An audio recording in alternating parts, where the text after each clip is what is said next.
How have my college football top 25 rankings changed from spring to now? I'm going to go through 8 teams who I have really changed my opinion on this offseason, starting off with BYU. I had them at number 25 earlier in the spring, but now I have them unranked in my preseason rankings. I'm expecting BYU to have a pretty tough year offensively without Retzlaff at quarterback, a couple of their top receivers gone as well. They do have LJ Martin at running back in an easy schedule, but they don't have great offensive production. I think they take a step back. I have them unranked.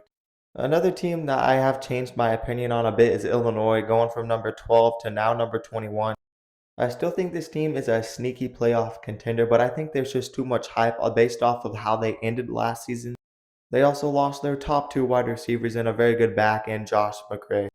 They won a ton of one possession games last season, and I don't know if they can do that again. I have them at number 21 now.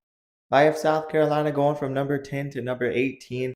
I did more research on this team. I love Lenore Sellers at quarterback, but the defense has to replace a lot, and there's still some concerns on offense with that lackluster offensive line. Sure, they have potential, but a lot of those pieces need to fit in. Another team I have changed my opinion on is Oklahoma. I had them unranked earlier, but now I actually have them at number 16.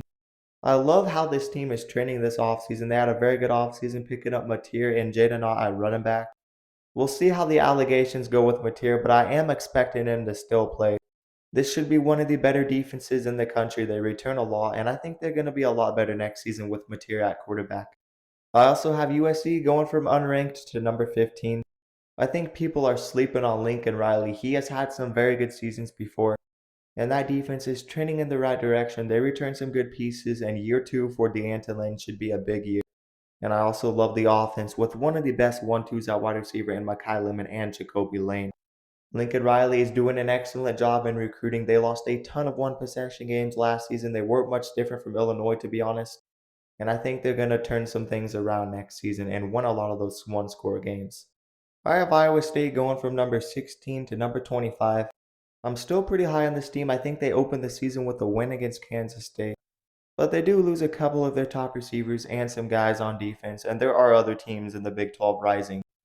I had Tennessee going from number 24 to completely unranked now. I am not high on this team. I am not high on Joey Aguilar at quarterback, and they just lost way too much.